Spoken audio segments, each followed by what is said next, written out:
और सीरत ऐसी के अगियार कलमा पढ़ें, सीरत ऐसी के अगियार कलमा पढ़ें, सूरत ऐसी के यूसुफ भी देखा करें, पाँव ऐसे के जिब्रील आँखें मलें, इब्ने मरियम से बढ़कर शिफा हाथ में। अल्लाह रब्बुल इज़्ज़त का लाख लाख शुक्र और उसका एहसान कि हम और आप इस ज़िक्र पाक की महफिल में बैठे हुए अल्लाह उसके रसूल और उनके महबूबों का जिक्र सुन रहे हैं। वक्त काफ़ी हो चुका है, मैं कोई तकरीर के लिए नहीं, बस अजीज़म हाफिज तौसीफ सल्लम हो उनके रफ़क़ा की हौसला अफजाई के लिए बैठ गया। एक वफादार बेटा जब होता है तो वो अपने बाप के लिए बहुत कुछ कर बैठता है।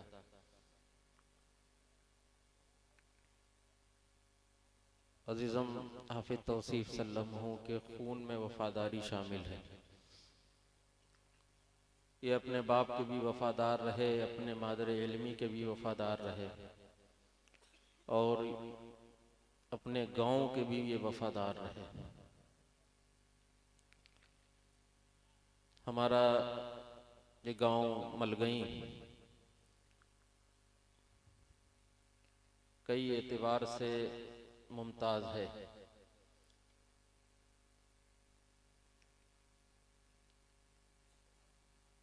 यहाँ कोई आजकल जो फितने आम चल रहे हैं वो कोई फितना नहीं, बस एक कमी है कि आपस की लड़ाइयाँ बहुत, बाकी हर हिसाब से अच्छा है।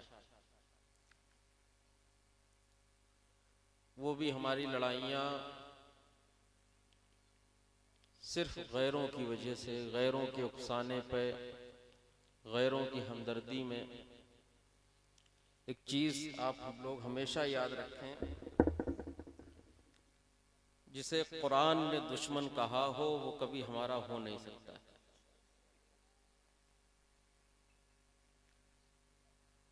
जो हमारे नबी का ना हुआ, अरे नबी तो नबी हैं, जो खुदा का ना हुआ वो किसका होगा? सब कुछ अल्लाह ने पैदा किया, अल्लाह ने अपने नबी अलैहिस्सलातु वस्सलाम के सदक़े में पैदा किया, सब कुछ अल्लाह ने दिया। लेकिन जब अल्लाह के साथ कोई शिर्क करता है तो बताओ फिर क्या नहीं वो कर सकता है। और हमारी कौम का आज यही हाल है कि हम गैरों के चक्कर में आकर अपने आप को बर्बाद किए हुए। ये लड़ाइयां कोई हमने अपने दिल से नहीं लड़ी हैं। ये अगर हकीकत देखा जाए और इसके बैकग्राउंड पे जाया जाए तो कहीं ना कहीं इसमें गैरों का हाथ जरूर होगा। और ये हमेशा ये शुरू से चला रहा है। हुजूर अलैहिस्सलातु वस्सलाम के दौर में सहाबा में लोग गैर लोग घुस जाया करते थे, उन्हें बहकाते थे, फुसलाते थे, उनमें लड़ाइयाँ पैदा करवाने की कोशिश करते थे, उनके दिल बदलने की कोशिश करते थे। लेकिन जो नबी के दामन में आ जाता था ना उसका दिल बदलता था। सुभान अल्लाह। वो सब कुछ छोड़ने पे तो तैयार रहता था लेकिन अपने नबी के दामन को कभी छोड़ने पे तैयार नहीं। सुभान अल्लाह। नबी ने उन्हें ऐसे जाम पिलाए थे वो कुछ भी हज़रत बिलाल हबशी को आप लोग सुनते रहते होंगे, कितना काफिरों ने घसीट घसीट के मारते थे, उनके जिस्म पे पत्थर रखे जाते थे, गरम गरम अरब की रेत पे घसीटा जाता था, पैसे का लालच दिया जाता था, दुनिया का लालच दिया जाता था। लेकिन बिलाल थे, नबी के दीवाने थे, नबी के आशिक थे, उनकी जबान पे सिर्फ था कि अल्लाह एक है, अल्लाह एक है, अहद अहद की सदाएं निकला करती। सुभान अल्लाह, सुभान अल्लाह। न उन्हें पैसे का लालच था, किसी चीज का लालच नहीं था। वो जानते थे कि नबी का दामन वो दामन है कि जहां दुनिया की सारी दौलतें उनके कदमों में नजर आई। सुभान अल्लाह, बेशक। और यही हुआ हजरत बिलाल, एक काला कलूटा इंसान जो कभी किसी का गुलाम रहा करता था, लेकिन मेरे नबी के दामन में क्या आया, अल्लाह ने उन्हें वहां पहुंचा दिया कि एक वक्त आया फतेह मक्का के दिन हुजूर अलैहिस्सलातु वस्सलाम ने हजरत बिलाल को काबे की छत पे चढ़ा दिया। आज फख्र महसूस करते हैं कि काबे के करीब हमें जगह मिल जाए, हम 2 रकात नमाज पढ़ लें।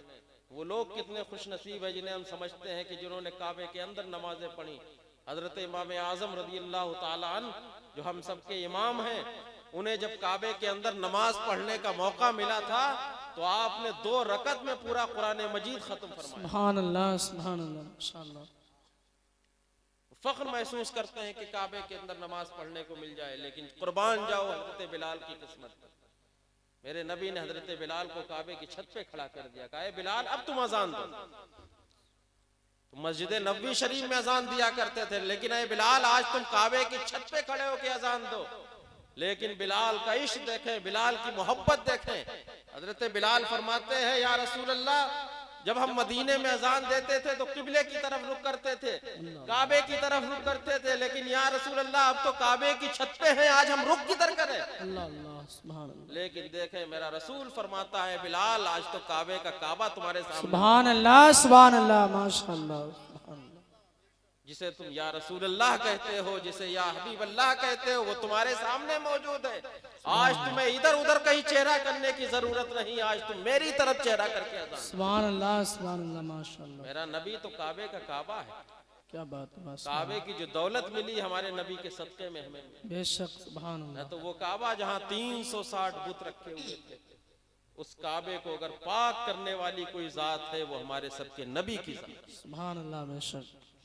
तो जो नबी के दामन में आ जाता है, नबी की गुलामी का पट्टा अपने गले में डाल लेता है, अल्लाह उन्हें बुलंदियों पे पहुंचा देता है। अल्लाह ने हमें खैर उम्मत बनाया, कुंतुम खैरा उम्मतिन का खिताब हमें दिया गया। सुभान अल्लाह। अशरफुल मखलूकात अल्लाह ने बनाया, लेकिन हम गैरों के चक्कर में आके क्या क्या कर बैठते हैं। हमें हर तरीके से शुरू से लेके आखिर तक हमें बांटने की कोशिश की गई। दुनिया की सबसे बड़ी ताकत का नाम मुसलमान था। किसी को सबसे ज्यादा अगर इज्जत हासिल थी वो मुसलमानों को हासिल। किसी का अगर दुनिया में वकार था तो मुसलमानों का वकार था। किसी की ताकत का अगर कोई लोहा माना जाता था वो मुसलमानों की ताकत को माना जाता था। ऐसे ऐसे जियाले, ऐसे ऐसे कलंदर, ऐसे ऐसे मुजाहिद मेरे नबी ने पैदा किए थे जिनकी आप सीरत का मुताला करें आपको अंदाजा होगा। अरे ऐसे ऐसे जियाले थे, तने तन्हा लाखों पे भारी थे। लेकिन हमेशा शुरू से अंग्रेजों का हिंदुस्तान में क्या रहा, अंग्रेजों की शुरू से साजिश रही कि मुसलमानों को बांट। ये जो देवबंदी वहाबी ये फिरका ये फैला है, इसी तरीके से फैला है। आप 150 साल पहले चले जाए, इनका कोई वजूद ही नहीं था, कुछ नहीं था। ये 500 बरस तो इस मुल्क के हिंदुस्तान में सुन्नी हनफी लोगों की हुकूमत रही। 500 बरस, 150 साल पहले कोई नहीं आपको मिलता है। अंग्रेजों ने सोचा था कि मुसलमानों से बड़ी कोई ताकत नहीं। अंग्रेज हुक्मरानी चाहते थे, अंग्रेज बादशाहत चाहते थे। उन्होंने सोचा कि मुसलमानों की ताकत को बांटा जाए पहले। तो उन्होंने एक किताब से इस्माइल दहलवी से उसका तर्जुमा कराया। अब कुछ ना कुछ हरेक के मानने वाले होते हैं। आज के दौर में शैतान के मानने वाले कितने, तो अब सोचो इंसान के मानने कौन नहीं है। किसके 5-6 लोग हर एक के मानने वाले होते। सबको मालूम है कितना खराब इंसान है, लेकिन उसके जरूर कुछ ना कुछ 4-5 गीत गाने वाले होते।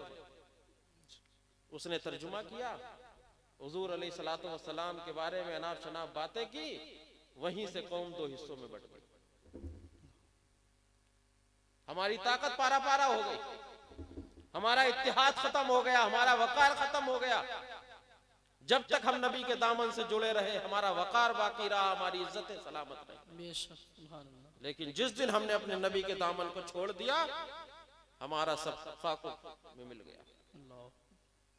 हमेशा गैरों की साजिश रही कैसे ही मुसलमानों की ताकत को बांटा जाए। लेकिन आप पढ़ें उस दौर के मुसलमानों की कहानी। इस्लाम की सबसे पहली जंग जंगे बदर थी। 313 मुसलमान, तलवारें नहीं, घोड़े नहीं, कोई साजो सामान नहीं मुसलमानों के पास, कुछ नहीं। लेकिन सबसे बड़ी ताकत हमारे नबी की ताकत उनके पास।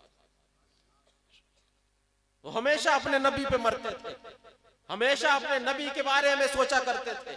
वो मोहब्बत करते थे तो अपने नबी से करते थे, वो इश्क करते थे तो अपने नबी से करते थे, वो जाने कुर्बान करते थे तो अपने नबी के नाम पे करते थे, वो अपनी औलादों को कुर्बान करते थे तो अपने नबी के नाम पे कुर्बान करते थे, वो अपने अगर मालो जर को लुटाते थे तो नबी के पसंद। पहली नबी की सोहबत में बैठना।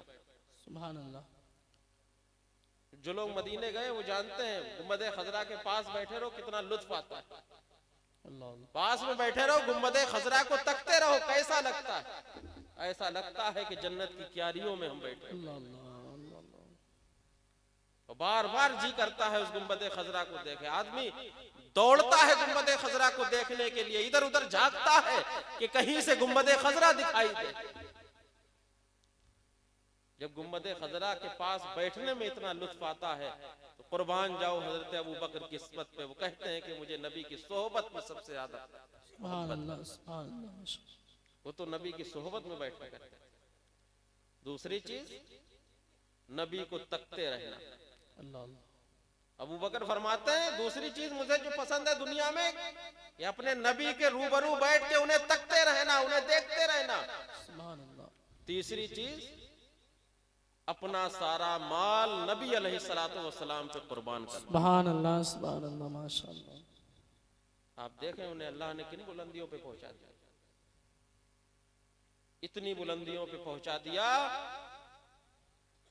कि बुजुर्गान दीन ने फरमाया है, बल्कि हदीस शरीफ में है कि जो हजरत अबू बकर से बुग़्ज़ रखेगा वो जहन्नम में जाएगा। तो आप सोचें, जब तक हम नबी के बने रहे, नबी के दीवाने रहे, नबी के आशिक रहे, नबी पे मर मिटते रहे, अल्लाह ने हमारी इज्जत को भी बाकी रखा, हमारे वकार को भी बाकी रखा, हमारे मालो दौलत को भी बाकी रखा। लेकिन हमारा क्या, हम में कुछ ऐसे लोग घुस जाते हैं जो हमारी ताकत को पारा पारा करते हैं, और वही आज तक चला आ रहा। कुछ ना हो, मुसलमान के अंदर थोड़ा बहुत रहम जरूर होगा, कहीं ना कहीं से एक ना एक दिन वो आपस में सुलह कर ही लेता है। लेकिन कुछ गैरों की ताकतें ऐसी हैं जो हमें मिलने नहीं देते। आप खुद सोचो, हम जब तक एक रहे तब हम कामयाब थे, आज हम बढ़ गए कि आज हम कामयाब हैं। मुसलमान क्या है? अल मुस्लिमु मन सलिम अल मुस्लिमूना मिन लिसानिही व यदिही। मुसलमान वो है जिसके हाथ और जबान से मुसलमान महफूज रहे। ये कोई हम अपनी बातें नहीं सुना रहे, नबी अलैहिस्सलातु वस्सलाम की बातें बता रहे हैं। मुसलमान क्या है? मुसलमान वो है जो दूसरा मुसलमान उसके हाथ और उसकी जबान से महफूज रहे। दो चीजों में मेरे नबी ने सब कुछ बयान किया, हाथ और जबान। जबान जब चलती है तो उसके दिल पे असर डालती है। जबान जब हमारी चलती है तो इनमें कमियां निकाल रहे, उनमें कमियां निकाल रहे, इनकी इज्जत की धज्जियां उड़ा रहे, उनकी इज्जत की धज्जियां उड़ा रहे। ये हमारा हाल है, चाहे वो क्यों ना नेक इंसान हो, क्यों ना पारसा इंसान हो, क्यों ना अच्छा इंसान हो। लेकिन जब हमारी दुश्मनी होती है तो हमारी जबान चलती है तो कैंची की तरीके से काटती हुई चली जाती है। और हाथ मारने के लिए हाथ उठता है, गले पे हाथ जाता है। दो चीजों में मेरे नबी ने सब कुछ बयान कर दिया। तो आप सोचें, हम गैरों की बातें मानेंगे या अपने नबी की बातें मानेंगे? अपने नबी की बातें। छोड़ दे हम लड़ाइयां, आपस के इख्तलाफात छोड़ दे, गैरों के लिए हम एक हो जाएं। आज हमें हर कौम मिटाना चाहती है। आप देखें फिलिस्तीनी बच्चों पे कैसे सोचें आप अपनी औलाद के बारे में कि हमारे सामने भी हमारे छोटे छोटे बच्चे, कल खुदा न खास्ता हमें मार दिया गया, हमें खत्म कर दिया गया, हमारे बच्चों को पालने वाला कौन होगा? हमारे बच्चों को खाना खिलाने वाला कौन होगा? हमारे बच्चों से मोहब्बत करने वाला कौन होगा? कौन इनकी शादी ब्याह करेगा? आज जैसे हम अपने बच्चों के बारे में सोचते हैं, कभी उन फिलिस्तीनियों के बारे में भी हमने सोचा हो। छोटे छोटे बच्चे, न माँ बाप का पता है, न भाई बहन का पता है, न घर वालों का पता है, न रिश्तेदार का पता है, बिलक रहे, चिल्ला रहे। लेकिन कुछ ऐसे मुजाहिद बच्चे भी हैं, सब कुछ खोने के बाद भी अल्लाह उसके रसूल का नाम ले रहे हैं, जिनकी जबानों पे कलमे तैयबा है। दिल पे हाथ रख के सोचें, अगर वो हमारी औलाद होती तो हमारे दिल पे क्या बीतती। आज किसी के बच्चों के माँ बाप एक कोई चला जाए दुनिया से, तो सबसे ज्यादा अगर हमें किसी पे तरस आता है तो उनके बच्चों पे तरस आता है। सबसे पहले अगर हमारा कोई सवाल होता है इनके बच्चे कितने थे, छोटे छोटे कैसे, तो वो भी तो हमारे भाइयों के बच्चे हैं जो फिलिस्तीन में रो रहे हैं। मेरे नबी ने हमें एक रिश्ता दिया था, मोमिन का रिश्ता। हमें मेरे नबी ने बिरादरियों में नहीं बांटा, मेरे नबी ने हमें सिलसिलों में नहीं बांटा, मेरे नबी ने हमें शहरों में नहीं बांटा, इलाकों में नहीं बांटा, देशों में नहीं बांटा। मेरे नबी ने मुझे एक रिश्ता दिया था कि जहां भी दुनिया की किसी कोने पे हो, अगर कोई मुसलमान है वो तुम्हारा भाई। सुभान अल्लाह, सुभान अल्लाह। किसी कोने पे हो दुनिया के, कहां गया हमारा दर्द, कहां गया हमारा दिल। हमारे पड़ोसियों पे जुल्म होता है, हमें तकलीफ नहीं होती। हजरत इमाम आजम रज़ी अल्लाह तआला अन्हु, देखें आप, उनके पड़ोस में एक शराबी रहता था। दिन रात मेरे इमाम आजम को तकलीफ हुआ करती थी, शराब पीता था, चिल्लाता था, गालियां बकता था, गाने बजाता था। इमाम आजम को लिखने पढ़ने में बहुत तकलीफ होती थी, लेकिन इमाम आजम उफ नहीं किया करते। एक दिन देखा कि आवाज नहीं आ रही उस घर से, इमाम आजम खैरियत लेने उसके घर पहुंच गए। कहा क्या हुआ, आज आवाज नहीं आई। हम आप होते तो आज जिस दिन आवाज नहीं आती तो कहते, गाली दे के कहते, अरे अच्छा हुआ ऐसा हो गया, आज तो सुकून मिला। लेकिन कुर्बान जाओ, मेरे बुजुर्गों ने कभी तलवार से इस्लाम नहीं फैलाया, अपनी सीरत से इस्लाम फैलाया, सुभान अल्लाह, अपने किरदार से इस्लाम फैलाया है, अपनी गुफ्तार से इस्लाम फैलाया। सुभान अल्लाह, सुभान अल्लाह। बेशक। पूछा क्या हुआ, तो उसकी बीबी ने कहा कि कुछ लोगों ने शिकायत की कि हमारे इमाम आजम को तकलीफ होती है। बादशाह से शिकायत की, बादशाह ने उठा के उसे कैद खाने में भेज दिया, कैद कर दिया। इमाम आजम ने फौरन बादशाह को खत लिखा उसकी रिहाई के लिए। दर्द देखें, तकलीफ देखें, शराबी था, तकलीफ पहुंचाता था इमाम आजम को, लेकिन इमाम आजम का दिल देखें आपने, फौरन खत लिखा बादशाह को उसकी रिहाई के लिए।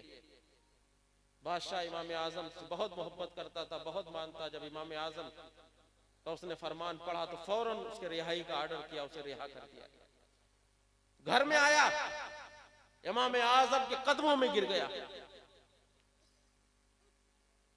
ये भलाई का नतीजा था। लेकिन आज हमारा हाल क्या है, हमारे गैरों के साथ अगर कुछ होता है हम बड़े खुश होते हैं कि अच्छा हुआ फला के साथ ऐसा हो रहा, अल्लाह अच्छा हुआ फला के साथ ऐसा हो रहा। लेकिन भूलो ना इस चीज को कि आज अगर हमारे पड़ोसी के साथ ऐसा हो रहा है तो कल हमारे साथ भी ऐसा हो सकता है। आज अगर फिलिस्तीनियों के साथ ऐसा हो रहा है तो उनसे बड़े जालिम हमारे मुल्क के हुक्मरान हैं, हमारे साथ भी ऐसा हो सकता है। हम किस खुशफहमियों में मुब्तला। उन्हें कोई चिढ़ फिलिस्तीन से नहीं है, उन्हें कोई चिढ़ हिंदुस्तान के किसी शहर से नहीं है, उन्हें जो चिढ़ है लफ्ज मुसलमान से, और कुछ नहीं है। हमने 1000 बरस हुकूमत की इस मुल्क के हिंदुस्तान में, सबके हुकूक दिए। आज दुनिया जिसे हजरत औरंगजेब कहती है और गैर लोग जिन्हें टीवियों पे न जाने डिबेटों में कितना बुरा भला कहते हैं, वो अल्लाह का मुकद्दस बली, जिसे हिंदुस्तान में तकरीबन 49 बरस हुकूमत की, कभी हिंदुस्तान की रियाया का एक पैसा जिसने न खाया। अपनी टोपियां बुनते थे, अपना कुरान लिखा करते थे, उसे फरोख्त करते थे, उसे बेच के अपना घर चलाया करते थे। हमारे कितने बच्चे होंगे, कितने जवान होंगे, डिबेटों में जैसा हम सुनते हम भी मान लेते हैं कि मुगलों ने ऐसा किया। हिंदुस्तान की निशानियां आप जामा मस्जिद देखें, लाल किला देखें, कुतुब मीनार देखें, ताजमहल देखें, किसने दी? ये मुसलमानों ने दी। आज दुनिया अगर देखने आती है, ताजमहल देखने आती है, जामा मस्जिद देखने आती है, लाल किला देखने आती है, हिंदुस्तान के शौचालय देखने कोई नहीं आता है। ये सब निशानियां किसकी? वही हजरत औरंगजेब रज़ी अल्लाह ताला। मंदिरों को सबसे ज्यादा जमीन देने वाली जात का नाम हजरत औरंगजेब है। सुभान अल्लाह बेशक। लेकिन उन्हीं को लोग उल्टा सीधा कह रहे हैं। जिन्होंने इस मुल्क के साथ वफादारी की, वही इस मुल्क के गद्दार। मुसलमानों की सरों से इस हिंदुस्तान में मीनार तामीर किए गए। 27,000 उलमा का कत्लेआम इस हिंदुस्तान की सरजमीन पर हुआ। पंजाब की नालियों में अगर खून बहता था, वो मुसलमानों का खून बहा करता था। आज भी आप जाएं, सरहिंद मुकद्दस के करीब एक गांव है, वो एक कुआं है वहां, वो आज भी मुसलमानों की लाशों से भरा पड़ा है। गैरों ने हमारी बेटियां, हमारी बहनें अपना के उन्होंने अपने निकाह में ले लिया। आज भी देखें आप पंजाब की सरजमीन पर न जाने कितनी मुसलमान औरतें हैं जो गैरों के निकाह में। आज बहुत से हमारे भाई ऐसे हैं जो नाम बदले हुए हैं अपने दूसरों को दिखाने के लिए, लेकिन अंदर से मुसलमान। कोई लाए तारीख ऐसी कि कभी मुसलमानों की हुकूमत में कभी मुसलमानों ने किसी पर जुल्म सितम किया हो? कहने को तो तारीखें हमारी बदली, हम भी ऐसे ही लापरवाह हैं कि जो जैसा दूसरों ने बता दिया हमने भी वैसा मान लिया कि हाँ ऐसा किया होगा। अगर हमने इंसाफ ना किया होता, ना इंसाफी से काम लिया होता, तो आज हिंदुस्तान में सिर्फ हम होते, कोई और ना होता। क्योंकि हमने बादशाहत की है, जमहूरियत नहीं हमारे रही। चाहते हम सबको खत्म कर देते, लेकिन हमारे नबी ने हमें खत्म करना नहीं सिखाया था। मेरे नबी ने हुक्म दिया था कि तुम अपने पड़ोसी का ख्याल करना। पड़ोसी ये नहीं कहा था कि मुसलमान हो तो ख्याल करना। मेरे नबी ने आम लफ्ज बोला था, पड़ोसी कोई भी हो तुम उसका ख्याल रखना। सुभान अल्लाह, सुभान अल्लाह बेशक, सुभान अल्लाह। हमने अपने लोगों का ख्याल रखा, लेकिन उस ख्याल का सिला आज हमें क्या मिला? हर कौम हमें मिटाने पे लगी। कौन है ऐसा हमारा हमदर्द? बताओ। कुरान में कमियां जाहिल निकाल रहे हैं, बाबा लोग निकाल रहे हैं, जिन्हें कुरान के काफ को पढ़ना भी सही नहीं आता है, वो कह रहे हैं कुरान में कमियां। जिसे दुनिया ने, अरे अल्लाह ने जिसे तो मोहम्मद कहा हो, समझे, जिसकी तारीफ की कोई हद ना हो, लेकिन ये दुनिया के जाहिल जिसे कह रहे हैं कि मोहम्मद अलैहिस्सलाम में कमियां थी।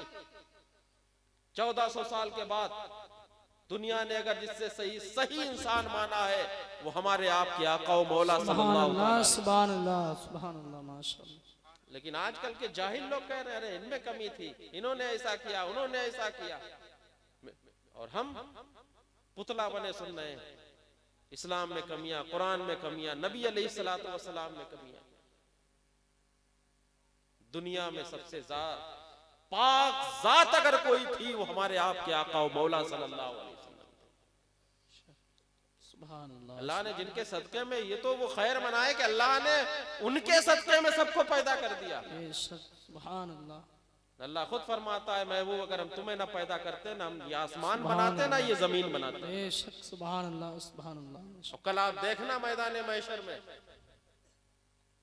जब नामे आमाल तौले जाएंगे, हिसाब किताब होगा, काफिर जहन्नम में जाएंगे, मोमिन जन्नत में जाएगा, तो काफिर भी उस वक्त कहेंगे, ऐ अल्लाह, तमन्ना करेंगे, ऐ अल्लाह तू मुझे दुनिया में भेज दे, मैं किसी और को न मानूं बल्कि तुझे मानूं और तेरे महबूब को मानूं।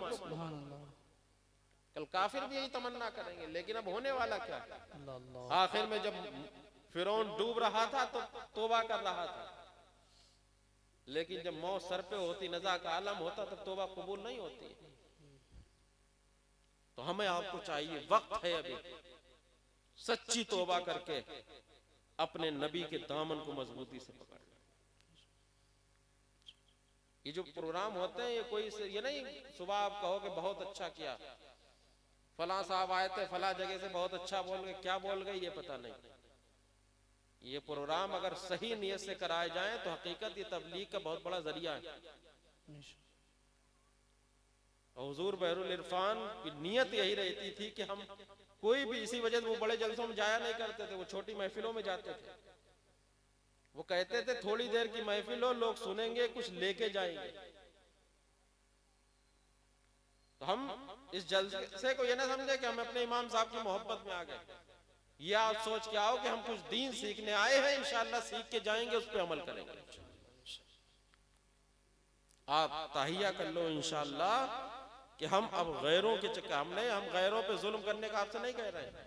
हमारा काम गैरों को सताना नहीं, हमारा काम गैरों पे जुल्म करना नहीं, हमें गैरों से कोई मतलब नहीं। अरे अल्लाह ने हमें इतनी कम जिंदगी दी है कि हम अपनों में मोहब्बत बांटें। मोहब्बत बांटने में हमारी जिंदगी खत्म हो जाएगी, नफरत का वक्त ही नहीं आएगा। वाह वाह, सुभान अल्लाह।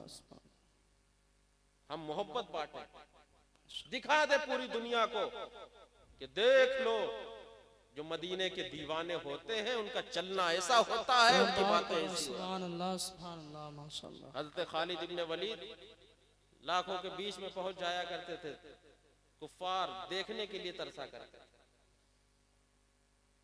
हजारों मुसलमान, लेकिन अगर गैरों की नजर में कोई था कि अगर इसे शहीद कर दिया जाए तो हम फला जंग फतह कर लेंगे, फला किला फतेह कर लेंगे, तो सबसे पहली जात का नाम जो आता था वो हज़रत खालिद इब्न वलीद का नाम आता था। सुभान अल्लाह, सुभान अल्लाह। कहते थे इन्हें शहीद कर लो, हमने जंग फतेह करी। एक मेरे नबी का दीवाना जिसे सैफुल्लाह कहा गया, अल्लाह की तलवार। सुभान अल्लाह, सुभान। तो हम आप सोचें, हम अपनी सोच को बदलें, हम अपनी फिक्र को बदलें, हम अपने आपस की लड़ाइयां खत्म करें। हम किसी से ना लड़ें, हम आपस की सिर्फ बात नहीं करें, हम किसी से भी ना लड़ें। हम इस वक्त अगर सब्र अपने अंदर पैदा कर लें, देखना इंशाअल्लाह मेरा रब हमारी खुद मदद करेगा। सुभान अल्लाह। थोड़ा सा हर मामले में सब्र कर लें। हम गैरों दूसरों के चक्कर में आके हम अपनी ताकत को बर्बाद ना करें। आज हमारा हाल क्या है, हम गैरों से तो कम अपनों में अपनी ताकत बर्बाद कर रहे हैं। हमारी ताकत सारी खत्म हो गई, अब हम गैरों से क्या करेंगे। जब वक्त आएगा दीन के लिए लड़ने में, देखिए गुस्सा हराम है, लेकिन गुस्सा सवाब है जब दीन के लिए आए।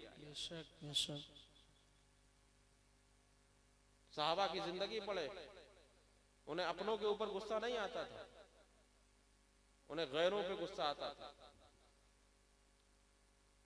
लेकिन वो करते थे जो नबी अलैहिस्सलातु वस्सलाम कहा करते थे। सुभान अल्लाह। सुलह हुदैबिया हुई, आप देखें मेरे नबी अलैहिस्सलातु वस्सलाम का तरीका।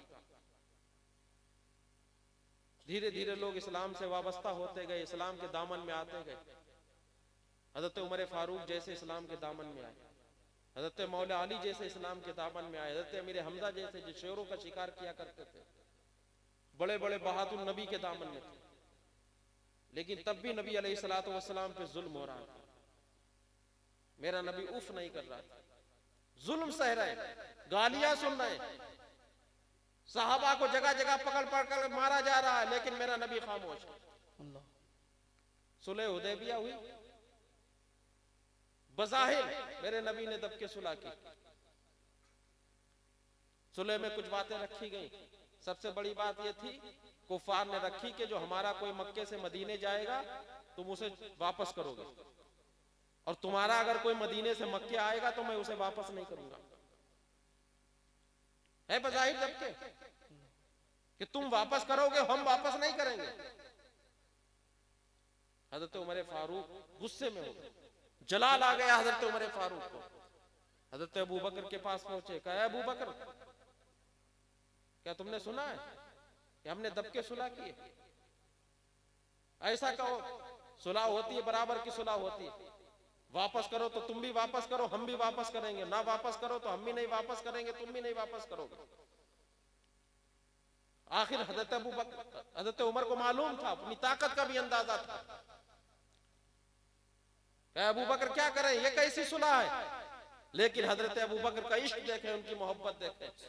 एक जुमले ने हजरत उमर फारूक को खामोश कर दिया। हजरत अबू बकर फरमाते हुआ रसूलुल्लाह, ये सुलह किसी अहरे गैरे ने नहीं की है, ये सुलह मेरे नबी ने की है। सुभान वो अल्लाह के रसूल है, उन्होंने बेहतर ही सुलह की। सुभान अल्लाह, सुभान अल्लाह, सुभान।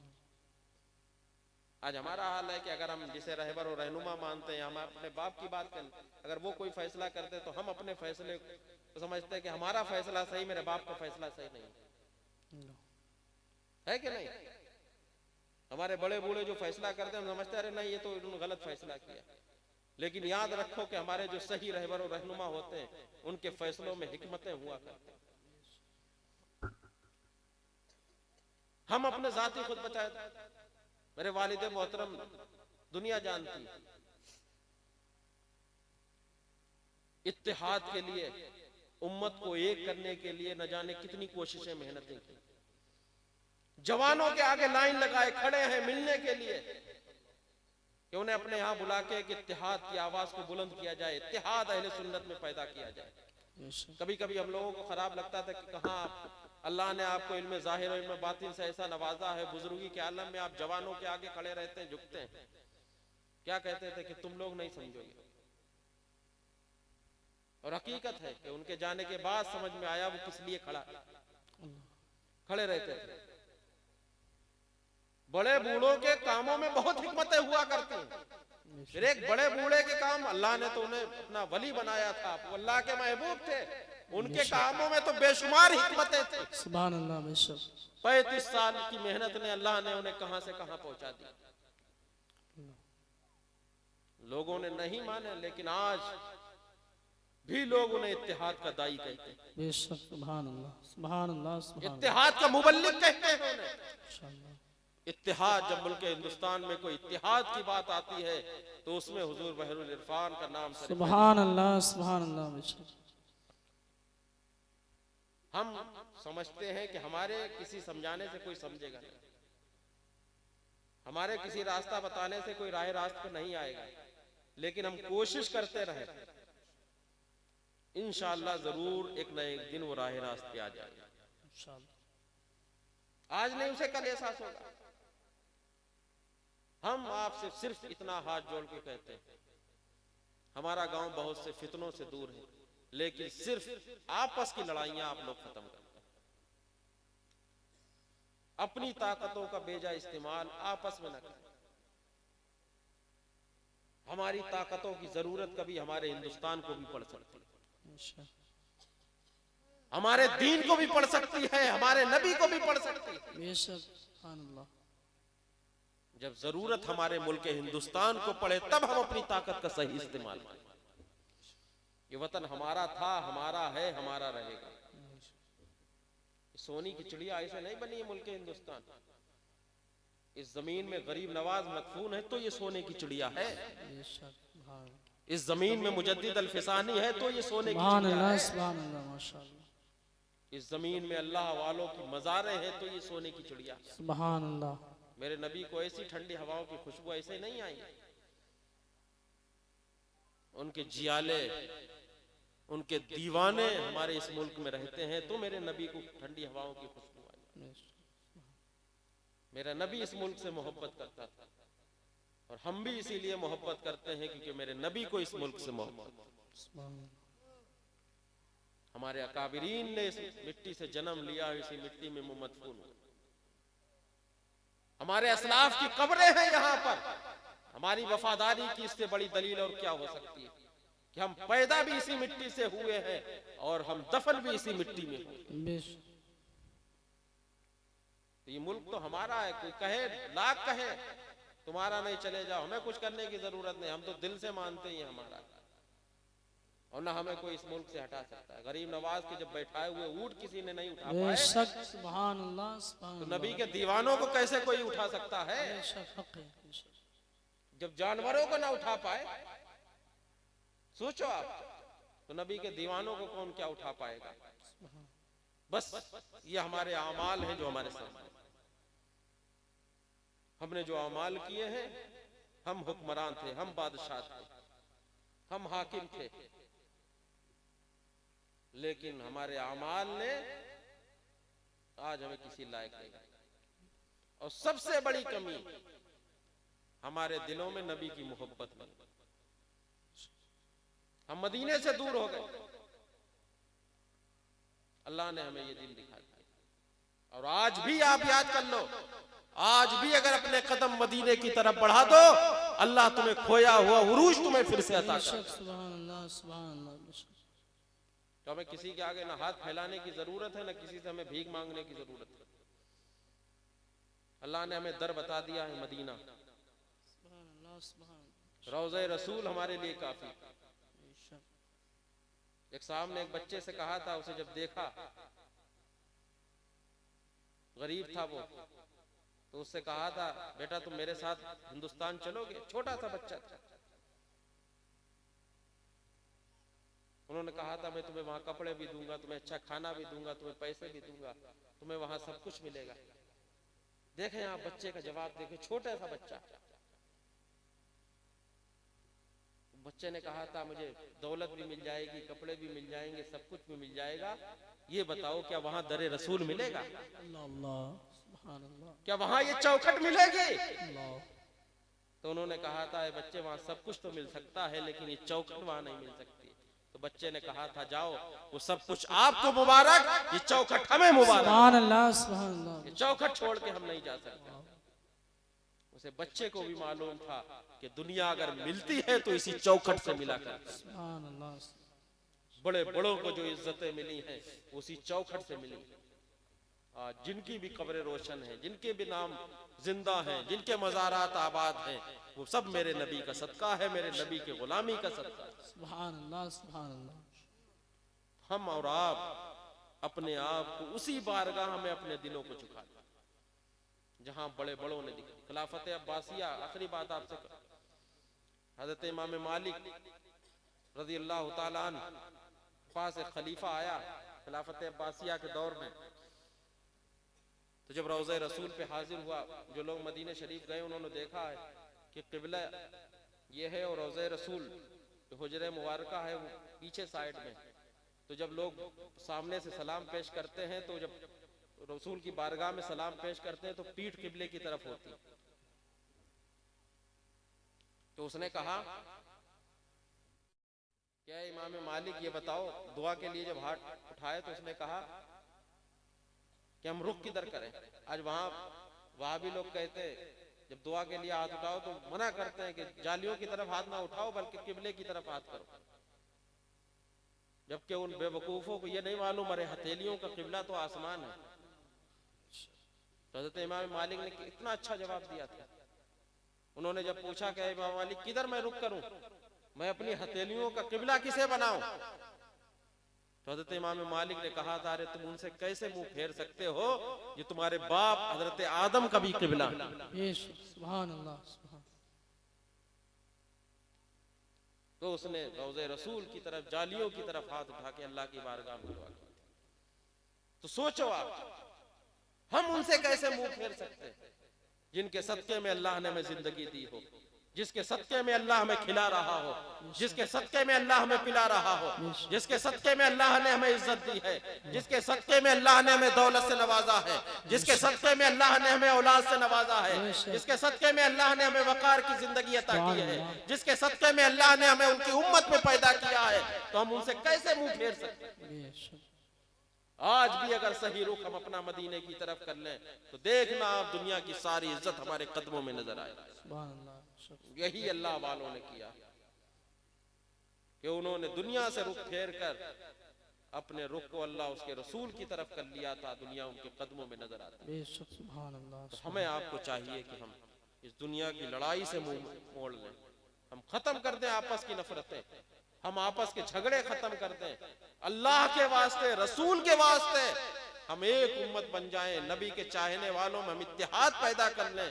आप देखना इंशाअल्लाह हमारे गांव का माहौल बदल जाए। सुभान अल्लाह। ये सोच लो सब कुछ लड़ाइयां एक तरफ लेकिन नबी की मोहब्बत एक। मेरे नबी ने कहा है कि मुसलमान वो है जिसके हाथ और जबान से मुसलमान महफूज रहे।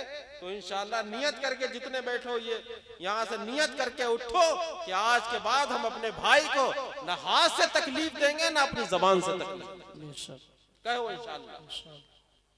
क्या लड़ने की इरादा है क्या? कहो थोड़ा जोर से इंशाअल्लाह। क्या है लड़ाइयों में रखा क्या? वक्त की बर्बादी, पैसे की बर्बादी, टेंशन, और ज्यादा बड़ी हो गई तो जान की बर्बादी। अल्लाह ने जो तुम्हें जान दी है क्यों ऐसे गवा, क्या नतीजा निकलता? छोड़ दो इन चीजों, एक हो जाओ। एक के ऊपर जुल्म होता है। सोचो आपका अगर बेटा मार दिया गया, खुदा न खास्ता इस हद तक उसकी पिटाई हुई कि वो अस्पताल में, बाप को टेंशन, माँ को टेंशन, बहनों को टेंशन, रिश्तेदारों को टेंशन, सबको टेंशन, पैसा भी जा रहा है, बेटा भी बिस्तर पे पड़ा, घर में खाना भी नहीं बन रहा, कोई टाइम से खाना पीना भी नहीं हो रहा, कोर्टों के चक्कर अलग कट रहे हैं। और फिर कितना झूठ होता कुछ है, फिर हम लिखवाते कुछ है। धारा एक तो लगती नहीं, गाली भी दे दी तो धारा 4-5 लगेगी, तो झूठ भी हो गया। वकील साहब को भी हमने झूठ पे आमादा कर दिया कि तुम भी कोर्ट में खड़े होकर झूठ पे झूठ बोले जाओ, और वो भी इस चीज के पैसे ले रहे हैं। गांव वालों की बड़ी मेहनत की कमाई है, खून पसीने की कमाई खेती की, और वो खून पसीने की कमाई हम कोर्टों में, वकीलों के चक्कर में, पुलिस के चक्कर में, इधर उधर थाने और इसमें बर्बाद कर रहे हैं। अरे वही कमाई अपने बच्चों के खिलाओ, उन्हें ताकतवर बनाओ, इस्लाम के लिए तैयार करो, अपने मुल्क के लिए तैयार करो कि कभी जरूरत पड़ी इनकी ताकत का तो इंशाल्लाह इनकी ताकत हमारे मुल्क के काम आएगी इंशाल्लाह। क्यों अपनी चीज को बर्बाद करो? नियत कर लो इंशाल्लाह आज के बाद मौलाना अब्दुल गफूर साहब के इसाले सवाब के लिए बहुत बड़ी चीज है कि आज तौबा कर लो, इंशाल्लाह हम लड़ाई नहीं लड़ेंगे।